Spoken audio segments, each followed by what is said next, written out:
yeah, I've drifted across into the comparative world where we're looking at whether exercise has actually shaped the human phenotype and whether it's shaped the human cardiovascular phenotype. And so that's the work that I really want to share with you today. So brief overview of what I'll be talking about. First, something of a reminder, certainly to a number of you, that's about exercise-induced cardiac remodeling and how the heart adapts and responds to exercise training. I'll then introduce you to the area of cardiac mechanics if you haven't come across that area before, basically the underpinning function that supports the development of cardiac output. We'll touch upon endurance activity and how that may have been important within human evolution. And then we'll move on to sort of the meat and potatoes, if you like, of the talk, which is the comparison of cardiac structure and function between humans and other great apes, before finishing off with potential relevance and implications. So if any of you online, and I know some of you are, were at the Okanagan conference a couple of years ago, you will have seen some of this already, but there are some new data that I haven't presented previously, so hopefully that will maintain your interest. So I apologize to some of you that you will have seen some of these slides before, but nevertheless there are some new findings here.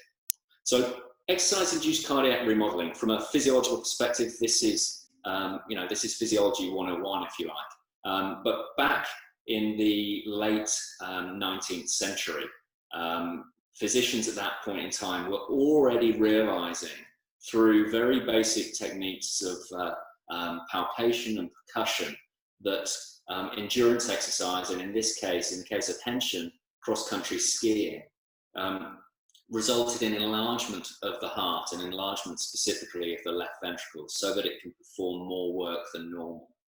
Then early in the 1900s, Dudley White in Boston noticed this marked bradycardia, so that lower resting heart rate in endurance athletes. So the understanding that the endurance activity can really influence the human heart has been known for quite a long time. But probably the seminal work in this area came from Joel Morgenroth in the 1970s. Now, as presented there, it was very much a dichotomous response. So if we take a sedentary individual and we train them from endurance exercise, we get this remodeling of the left ventricle, which is known as eccentric remodeling, whereby there's an enlargement in the cavity size and a slight thickening of the ventricular wall, basically in response to a volume overload. So blood volume increases and the overall volume of blood shifted by the heart during exercise is increased, and that's a stimulus for remodeling. Now that's been shown time and time and time again. The other side of the hypothesis put forward by Morgenroth was this of resistance exercise resulting in concentric remodeling. And that concentric remodeling is purely thickening of the ventricular wall. The cavity size doesn't change. So the relative wall thickness becomes much greater in resistance trained athletes, whereas the relative wall thickness becomes far less in endurance trained athletes. Plenty of evidence over here. Much more debate over here whether that actually occurs. So this is still in question. I personally feel that we should be moving away from this dichotomous approach and actually understand this as a continuum, and that the heart will remodel and respond to the different hemodynamic challenges that it faces. But just to show you the level of plasticity in the endurance athlete's heart, this is a slide from Andrei Gersh's work. It's a 4-chamber echocardiogram. For some reason in echocardiograms, we show the heart upside down and back to front. So this is the left ventricle here, this is the right ventricle, and these are the atria underneath. But what I want you to look at is this scale here. So on the non-athletic heart, 10 centimeters comes to about the level of the atrioventricular ring. Whereas in this athletic individual, that 10 centimeters is midway down the ventricle. This is an absolutely huge heart that has remodeled in response to significant endurance training. So there's significant plasticity in the human heart. all of that work was very much related to structure, and what I want you to think about now is function, how the heart actually ejects the blood. Often the heart is pictured as a piston pump maybe, or maybe a set of bellows, but the reality of it is that the heart is far more complex than that. And to generate efficient ejection, generate a strong stroke volume, we have multiple planes of deformation. So during systole, so during the contraction phase, we have thickening, radial thickening of the ventricle, we have shortening of the ventricle, and we have also circumferential deformation, circumferential strain as well. Coupled with those three dimensions, we also have rotational aspects, so that the base of the ventricle rotates in a counter-directional way to the apex. So we actually end up with a twisting motion. So during systole, during contraction, the ventricle twists. Energy is stored in the extracellular matrix and tight in molecules. And then early in diastole, that energy is recovered, resulting in a very, very rapid recoil. Now that recoil is really important in terms of ventricular filling. If you think about exercise, exercise increases heart rate. As the heart rate increases, we have reduced time to fill that ventricle. And one of the ways in which the heart accommodates that challenge is through rapidly untwisting, creating a negative pressure gradient in the ventricle and actually sucking blood into the ventricle early during that diastolic period. So this is far more complicated than often it's shown within standard physiology textbooks. Now that range of motion that I've just described is dependent upon the underlying structure of the myocardium, the underlying structure of the heart tissue. This is data from a review paper from Sengupta back in 2007, and what it shows really nicely is the double helical arrangement of the myofibers in the ventricle. And that double helical arrangement runs from a right-handed helices in the endocardium through to left-handed helices in the epicardium. And because of that arrangement, when that muscle is then stimulated, when it contracts, we get this resultant twisting motion in systole and the recovery diastolic recoil. The reason I'm telling you all of this is that much of the data I'll present later on is related to this, and I want you to be aware of how the heart is actually functioning. So just to really give you a great idea and a great view of that helical arrangement, this is an MRI that's going through the ventricle, left ventricle, and you'll see the layers of myocardium and that helical arrangement as we move down towards the apex of the heart. Sometimes seeing it's a lot easier than actually trying to comprehend it from normal schematics. So the next data I want to show you come from a PhD student study of mine. His name is Eric Storr, about 10 years ago. This was looking at how those the cardiac mechanics actually support cardiac function during progressive exercise. So we move from rest to high levels of exercise, so from rest to approximately 90%. We've got heart rate, end systolic volume, end diastolic volume, and stroke volume here. The white squares represent a discontinuous trial, and the black squares a continuous trial, so that doesn't really matter for this. But these data are very, very similar to anything you'd see in a normal physiology textbook. We've got a linear relationship of heart rate to exercise intensity. As exercise intensity increases, end diastolic volume, so the volume of blood in the heart at end diastole increases at first and then plateaus off, and systolic volume does the reverse. And because of this, we get this plateau shape in stroke volume that plateaus probably somewhere around 50%. Alongside these data, we use 2D ultrasound imaging to also acquire the mechanics data and the rotational data. So the rotational data I've just described can be shown graphically. And so if you look at this figure here, the blue line represents basal rotation, so the top of the ventricle. The red line represents the apex, so what the apex of the heart is doing. and the black line is the composite of that. So that's the twist data. So this plus this gives you the overall twisting of the left ventricle. And then these data here are the velocities associated with the base, the apex, and the composition of twist. Looking across exercise intensity, there's two things I want you to really take away from this. As exercise intensity increases, twist goes up, so how much the heart deforms increases. But the most important thing is these data down here. So this is the untwist velocity. This is how fast the apex is untwisting during exercise.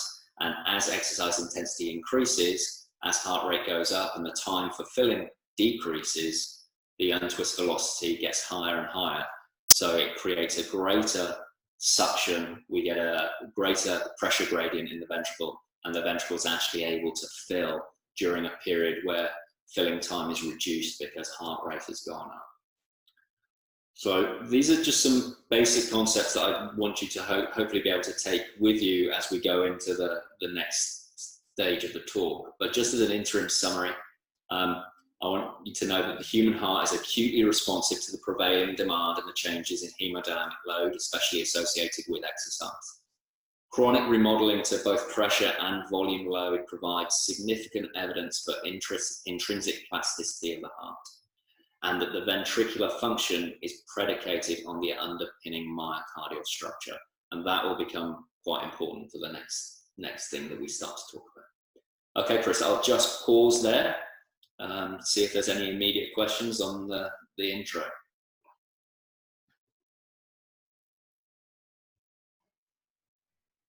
Nothing's come through yet, Rob, so I think you're crystal clear so far. That's good. That's good to know, Chris. I appreciate it. Have the numbers dropped off massively? Yeah, it's just you and me now. Okay. So, okay, so where do the great apes come into this? A number of you, I'm sure, are aware of this paper. So this paper came out in 2004, published by Bramble and Lieberman. It received an awful lot of attention at that point in time, and still actually does. But the hypothesis put forward by these authors was that the humans have actually been selected, or the anatomy has been selected to support endurance type activities. So that hypothesis was based upon a comparative analysis of the musculoskeletal system, looking at humans in contrast to chimpanzees. So based on these data, and then looking at the running abilities of a number of quadrupeds, the authors suggested that this anatomy of the human was selected to be able to hunt down species, and as human as a hunter-gatherer, our anatomy and indeed our physiology has been selected to support that. So this figure here basically looks at the transition from trot to sustained gallop in 3 different quadrupeds. Now, importantly, when we move the transition from trotting speed to a gallop speed, we get a significant increase in body heat production. And so if we look at the transition in humans from jogging to sprinting, that transition occurs far later or at a far greater speed than it does in the quadrupeds. And so what this means is that humans are able to hunt down animals simply by following them and maintain and encouraging those animals to trot a little bit faster than they are comfortable to do. And by doing that, the animals basically overheat and exhaustion takes over. If you're interested in this, there's a great BBC documentary. This slide comes from that documentary that's narrated by David Attenborough, but it's quite an interesting viewing experience, as long as you're not too squeamish. But based on this, if that is the case, then the cardiovascular system must also have been selected. So many of you in this audience, you'll recognize this slide, and what this slide shows you is is how much cardiac output can increase with exercise. So from rest to heavy exercise, we might move from approximately 5 litres per minute up to 25 litres per minute. Now, importantly, most of that is actually taken up by the muscles that are working and the skin for heat dissipation. So if humans have indeed been selected for endurance capabilities, how has this overall system been affected? And for me, as someone interested in the heart, I'm particularly interested in how this selection may have shaped the human heart. Unfortunately, the cardiovascular system leaves no trace in the fossil record, and so it's very difficult to understand or use that to make any conclusions on this hypothesis. Because what you'd really want to do is look at the cardiovascular system of us along the entire human lineage, but of course we can't do that. So we have to resort to a comparative approach, and the only way we can do that is to look at cardiac structure and function between humans and chimpanzees, or indeed other great apes, as potential models of our last common ancestor. And so that's what I've been trying to do for the last 10 years. Before I move on, I do want to just pause and recognize that there are multiple confounding variables and limitations to this approach. It's unfortunate that we can't really ask the questions or do the studies that we need to do to test this hypothesis. But of course, there's significant ethical considerations when working with great apes that cannot be and should not be ignored. And so I just ask for a little latitude, as it's not always possible to control all of the variables or complete all of the scientific studies that one might want to do to address this question. And I'm sure that some of the questions that might come up might be related to anesthesia or the scaling issues. And yes, I recognize that there are challenges here, but unfortunately that we are somewhat limited in terms of our ability to conduct the work that's required. So back in 2010, 2011, with colleagues at Cardiff Metropolitan, I set up the International Primate Heart Project. This is my PhD student who's just about to finish, and research associate Amy Drain. She has been the sonographer on this project and has conducted well over 450 assessments on various great apes around the world. Importantly here, I should also mention that all of our data are collected whilst animals are undergoing routine health checks. This is Rebecca Atencia. She's the head vet of the Jane Goodall Institute sanctuary in the Congo. And without her, we certainly wouldn't have been able to do this work. But importantly, I must state again that the work is only ever done when these animals are being assessed for routine health. So they're never sedated just for the work. So the model for the derived human, unfortunately, we can't really compare our great ape data with westernized post-industrial societies. That we are no longer living the life for which we have evolved. And so the opportunity really is to look at pre-industrial populations that still exist around the world. So potentially hunter-gatherers, and some of you may have seen recent work out of Herman Ponz's lab, who've looked at the Hadza. But we haven't looked at hunter-gatherers. Instead, we went down to Mexico and collected data with the Tarahumara. Now, the Tarahumara are a subsistence farming population from early teens right through to late 70s and 80-year-olds. They're all involved with the preparation of food, the planting and harvesting of food, and they travel every day up and down the canyons, and so they're incredibly physically active. And so we've adopted the Tarahumara for this population as our model of the derived human. So initially, I'll just show you the cardiovascular assessment that is completed. This is a sonographer colleague completing an echo, as many of you have done and had done on yourselves or seen previously, one of the Tarahumara who joined our cohort. And here on the right-hand side, we have a time lapse of one of our assessments of a chimpanzee. So this is a female chimpanzee undergoing a health check. Amy's completing the echo. We do a 12-lead ECG. We run regular blood pressure assessments so that we know what pressure is in the system when we're taking the echo measurements. Takes about 25 minutes. And as I said, all of our data is collected alongside the vets doing their normal health checks. And so we don't prolong the anesthetic for them. So here is the data from the straight comparison between 40 adult male chimpanzees and 40 adult male Tarahumara.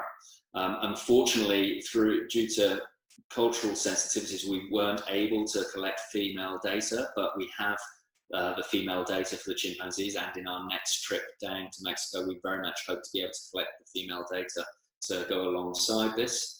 But this is a direct comparison between 40 adult males, and both sets are completely healthy. So when we compare left ventricular length, the human heart appears to be longer. The walls are considerably thicker in the chimpanzee heart. The cavities, and therefore the relative wall thickness, is also far greater in the chimpanzee. So we almost have concentric remodeling here, in contrast to relatively thin walls in the human ventricle. The other stark characteristic is that the chimpanzee heart is far more globular. So we have almost a circular ventricle in contrast to a far more elliptical ventricle in the human. Now, these are absolute numbers here, and of course, humans are slightly larger than chimpanzees, and so scaling is something that needs to be considered. And when we scale these data, either using the theories of dimensionality or indeed our own exponents, the differences still persist. So yes, scaling is something that needs to be considered, but I don't believe that that is what is explaining the differences that we see here. The other marked thing that we really noticed when we started scanning chimps was this highly folded, trabeculated apex of the left ventricle. And at first we thought that that might be some kind of pathology, but the more animals that we assessed, the more we realized that that's just normal for the chimpanzee. And you can actually measure that. You can measure the, calculate a ratio of compacted to non-compacted tissue. It's known as the Jenny criteria. So you can actually quantify that trabeculations. And when you do that, you can see that the chimpanzees are indeed highly trabeculated in comparison to the Tarahumara. And again, if you look at this on MRI, it's incredibly marked. So this is an MRI of a chimp that died of non-cardiac condition. But as we move down from the base of the ventricle down into the apex, what you can see are these trabeculations, these huge gaps opening up, which aren't really present in the human population. You do see them occasionally in some populations, but it's often related to pathology. But this seems to be completely normal in the chimpanzee population. So earlier on, I mentioned that structure and function were intimately linked, and I'll go on to show you that in just a moment.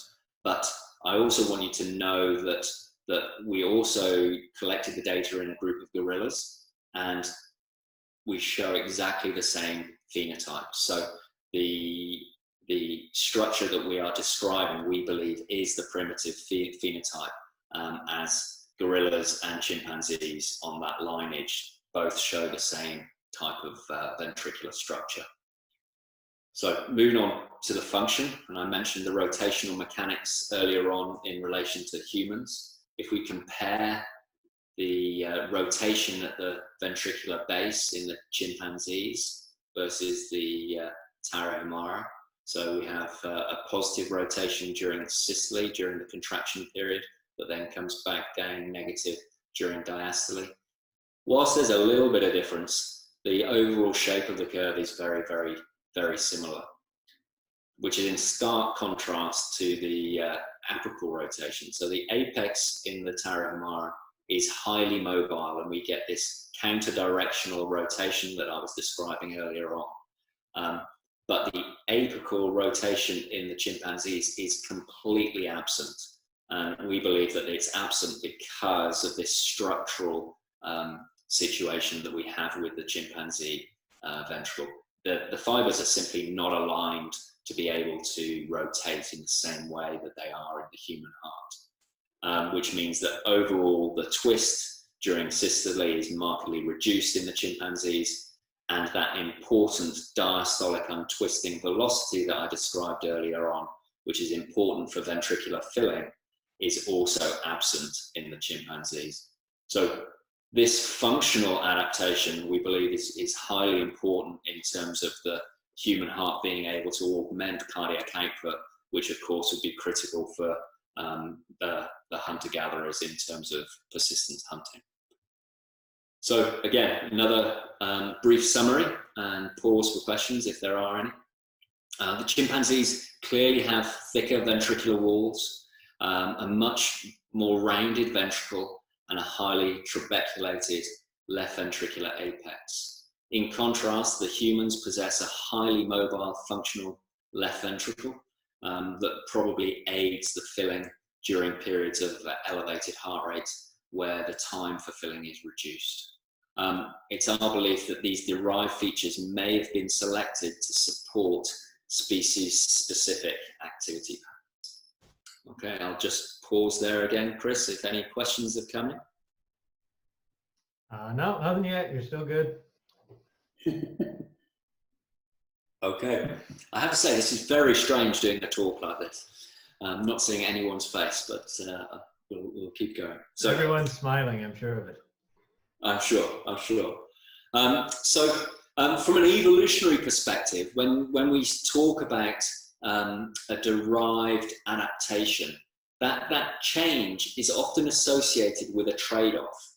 And by that, what I mean is that if indeed the human heart has been selected to support endurance type activity, that change in phenotype means that it no longer is able to cope very well with the pressure challenge, and indeed vice versa. So that the pressure adapted heart of the chimpanzees wouldn't be able to deal with a volume challenge associated, similar to that would be associated with endurance activity.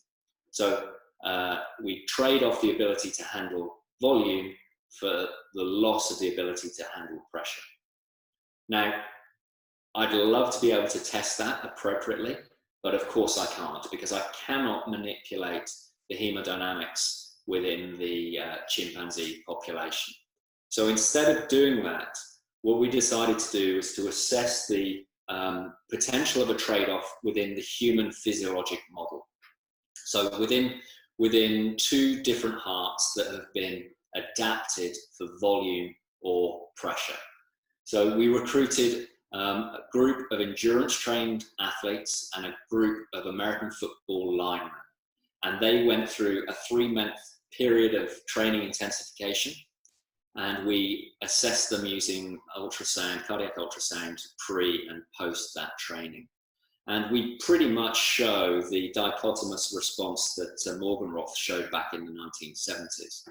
So in the endurance athletes, we get an increase in end diastolic volume, we get a slight increase in ventricular length, and diastolic function here measured as the velocity during early diastole improves. That's been shown previously numerous times before.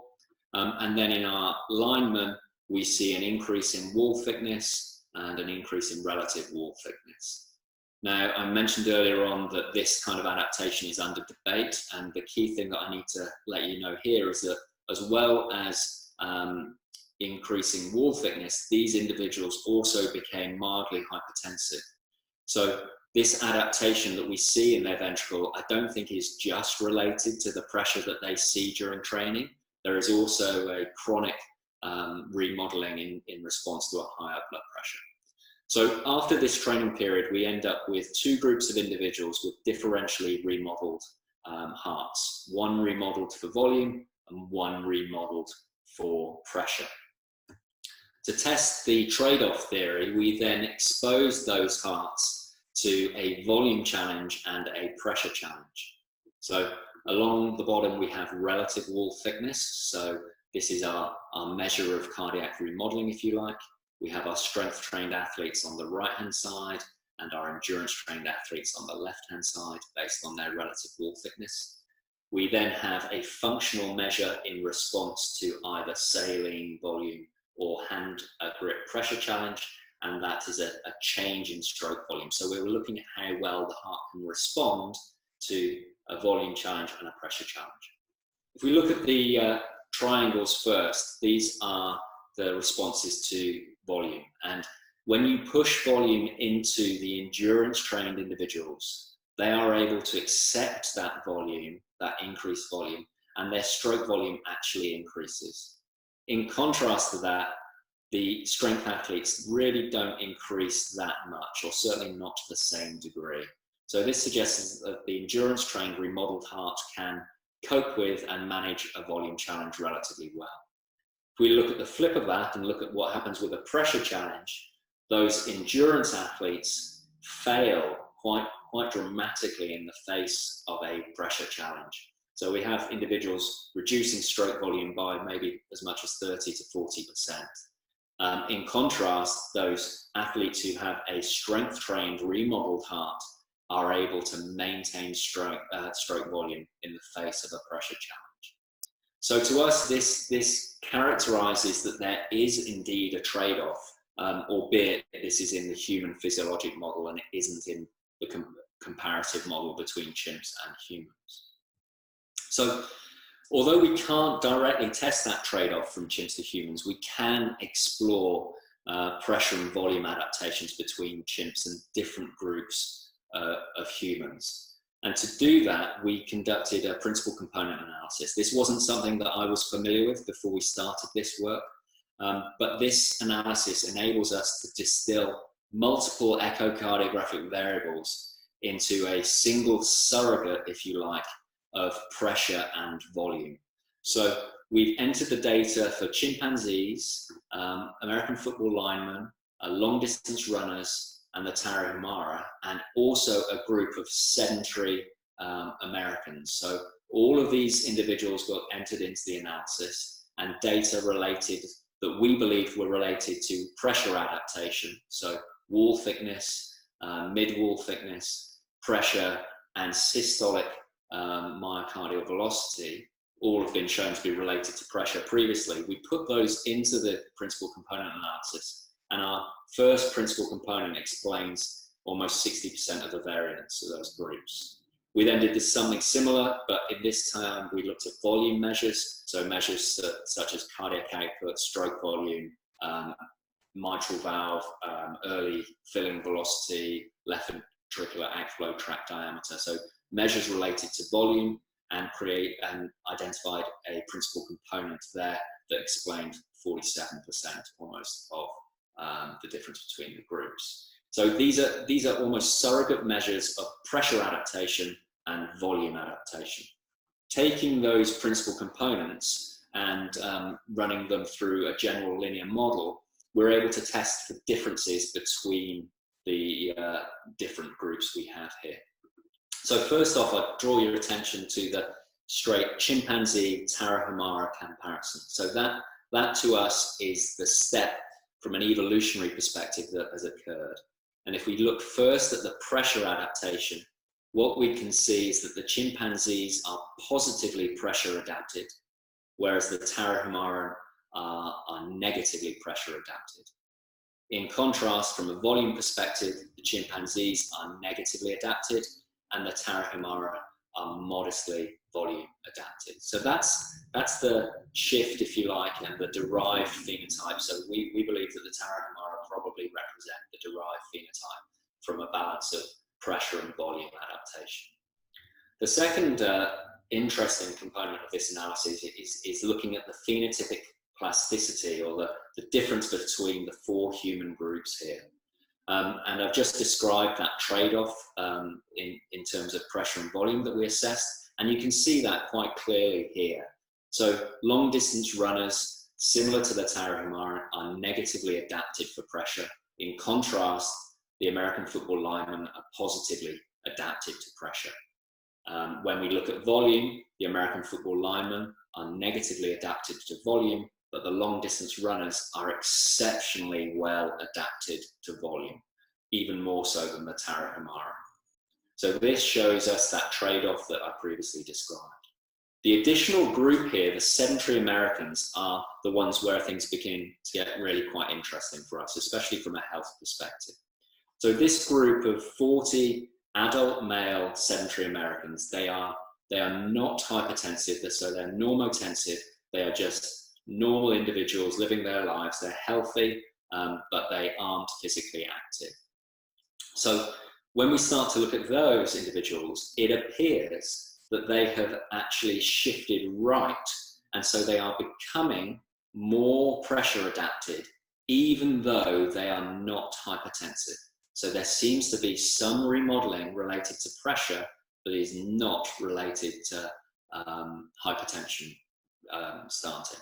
And when we look at the volume characteristic, similarly, they start moving away from the derived phenotype that's identified by the Tarahumara. So simply by being sedentary, not ill, no underlying cardiovascular disease at this point in time, we believe we're starting to see remodeling even before the onset of hypertension.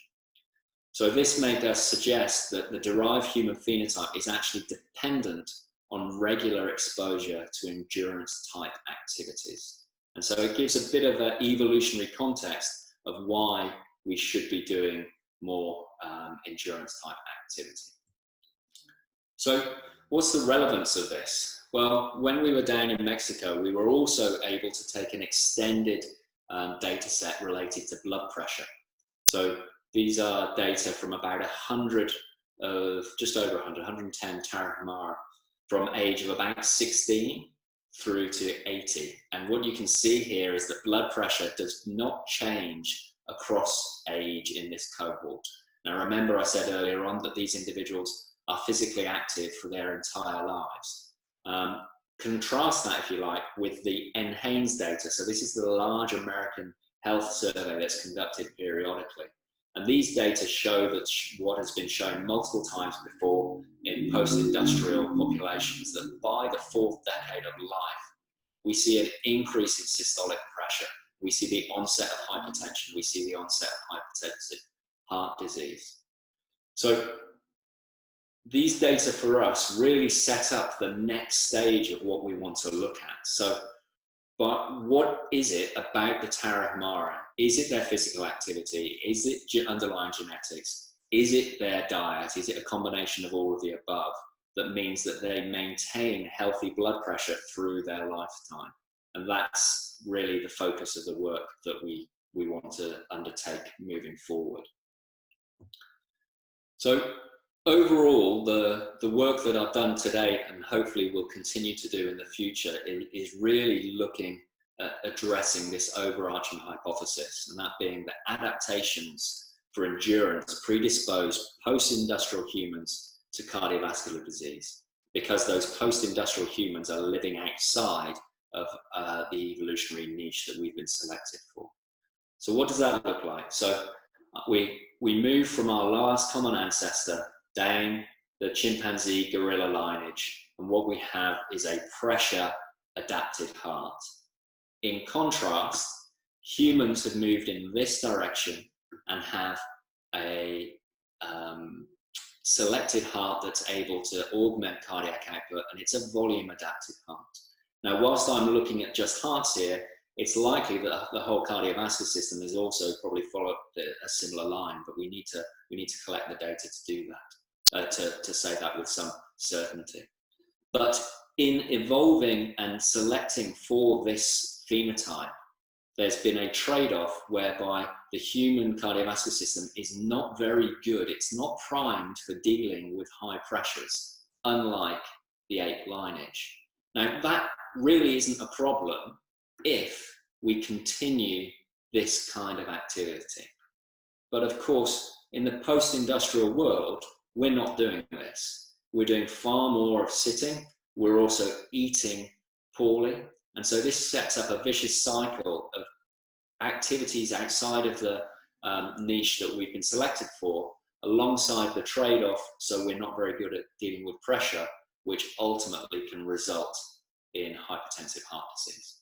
So hopefully some of the data I've shown you today is compelling for some of this hypothesis. I recognize that it's not the normal standard physiological studies that many of us are used to. It's a very different approach. I also recognize that there's a whole lot more work that we need to do to fill in some of the gaps. But hopefully you can see why I'm interested in this area, and also perhaps what an evolutionary lens can do in terms of informing us of why humans are incredibly prone to cardiovascular disease in the pre-industrial system, if you like.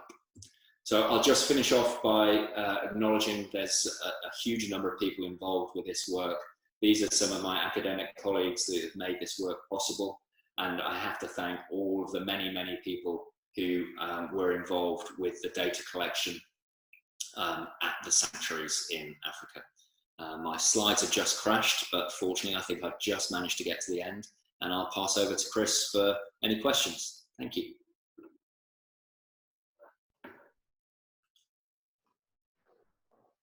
All right, Rob, looks like our first question then is from Rob Bouchel. Rob, so if you're able to unmute your microphone, you can ask yourself so I don't screw this up.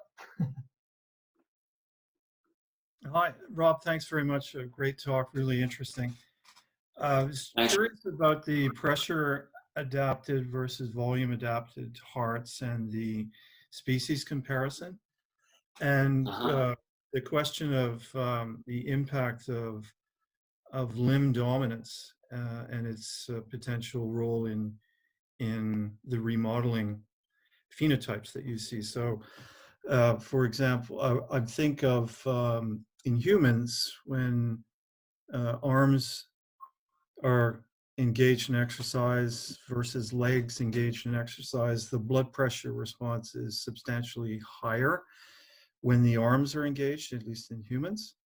Yeah. So you're wondering your thoughts on sort of the anatomy of the different species and its effect on the remodeling of the heart or the phenotype of the heart and use of arms versus legs over time.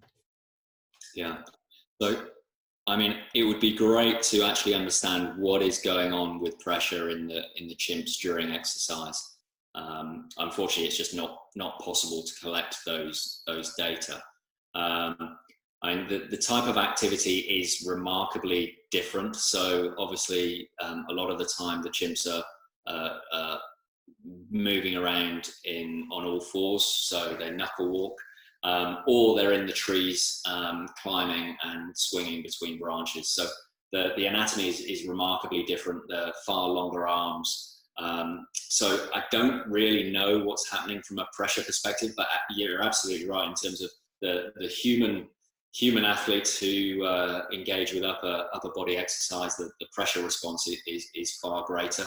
But a lot of the work that's been done there has been done with kayakers. And when you start to scale some of those data, some of the differences you see in cardiac anatomy start to go away when you scale appropriately.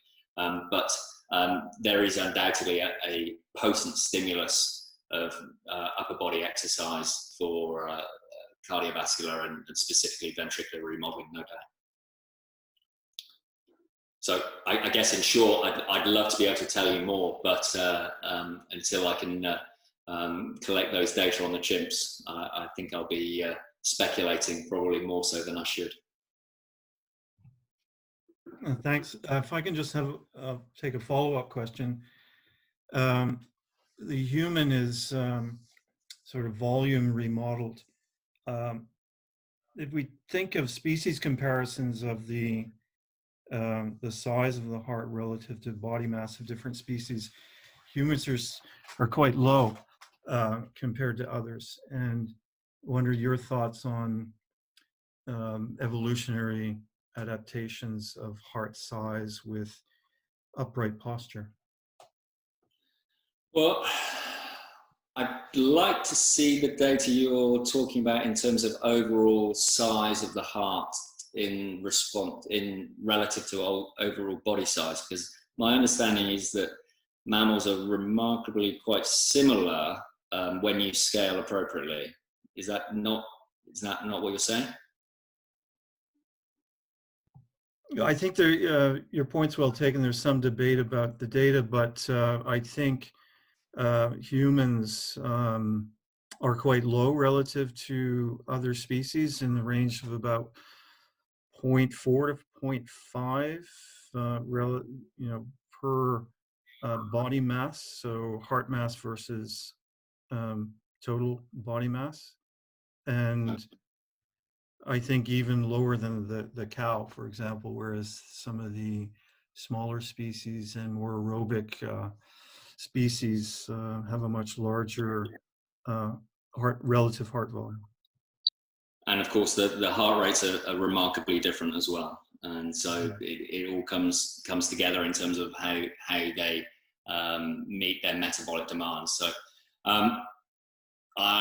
what was the specific question, Rob? Sorry. Do you think that the volume of the heart remodeled to be on the lower side because of upright posture and the low filling pressures? Okay, so you're suggesting that may be related to the upright posture. Of course, posture is going to make a difference here, and I think it's quite likely as well that the mechanics that we see are part of that shift from the knuckle walking posture through to the upright posture. And so reduced filling pressures, meaning that the ventricle has to counteract that and has to in some ways improve filling, and it does that through suction. Of course, you'd also probably put some of that to the respiratory muscle pump, bringing blood back, but I think part of the structural remodeling that we see could well be to do with drawing blood back due to the upright posture, definitely. Thanks. Cheers, Rob.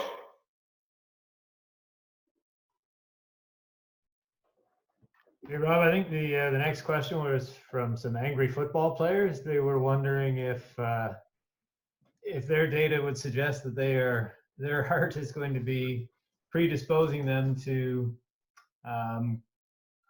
cardiac disease, perhaps when they stop being athletes. So obviously when they're young and exercising regularly, they're still maintaining some level of fitness, but afterward, with the change done to their heart, would that predispose them to problems as they age?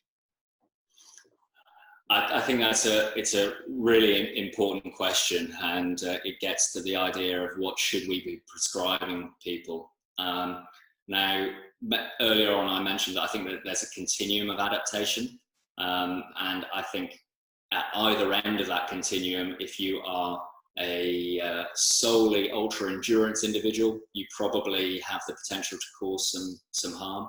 And if you are solely a resistance trained individual, I think you have the potential to cause some harm. Now, I don't think there are actually many people at the real extremes of those spectrum, but I think the idea of using multiple stimuli, so engaging in some endurance activity as well as resistance activity, is the way to do this, no doubt.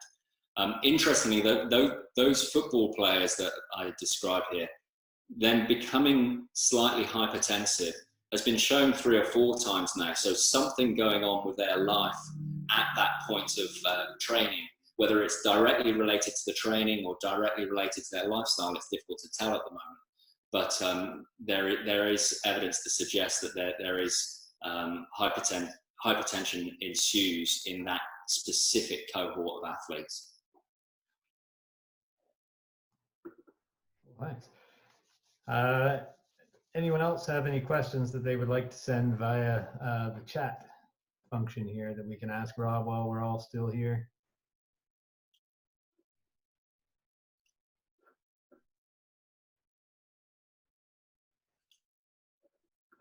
Okay, it sounds like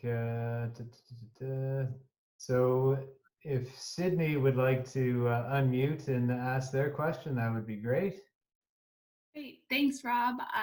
Great talk. I believe most of the data you presented today was taken at rest. I was wondering if you could speak to the adaptations in endurance, HIIT, or strength-trained athletes that might only be apparent if you were to measure left ventricular mechanics during exercise. Thanks for the question. I'm a huge fan of trying to assess cardiac function during exercise. I think you can get a brief insight to the overall cardiovascular system if you assess it at rest, but you don't know how fast the car can go until you actually drive it, and I think the same is true with humans. So assessing things under exercise challenge is something I'm a big fan of. We are currently in the middle of a study looking at specifically the question you've asked. So looking at the response of endurance athletes and resistance athletes in response to either incremental exercise or indeed a pressure challenge. So at the moment, I can't give you a good answer, but if I just go back to this slide here, we've basically repeated this study looking at the mechanics in response to incremental exercise, but in resistance trained and endurance trained individuals, with the thought that the endurance trained individuals, we know at rest that they have lower rotational mechanics, and our belief is that gives them a greater window so that they can actually respond more effectively to the challenge. So in effect, they have a greater reserve. And I think the converse is probably true as well, which the trade-off data that I showed you earlier probably speaks to in terms of resistance athletes being able to respond to a stimulus better. But I think you're absolutely right in terms of measuring responses gives us far more information than we ever get at rest. So yeah, thanks for the question. Great, thanks. Okay, Greg, if you'd like to go with yours next, please. Hey, Rob, thanks for a great talk. I just wanted to follow up on Rob's earlier question. I'm wondering if you have any data on gibbons or siamangs, which are primarily brachiating primates versus chimps and great apes, and if there's any difference in cardiac morphology amongst those different animals. We have scans from 2 gibbons, that's it. And all I can say at the moment is that their hearts appear to be very, very globular. So they're even more circular. But it's such a small number, I wouldn't want to speculate anymore. Of course, there's also orangutans, which are also far more brachiators than the chimps. Unfortunately, with the orangs, the anatomy means that the scanning of them is really, really challenging. They have air sacs, and because of the air pockets, you can't get a good image. But we are trying to collect those data to explore exactly what you're talking about. Thanks.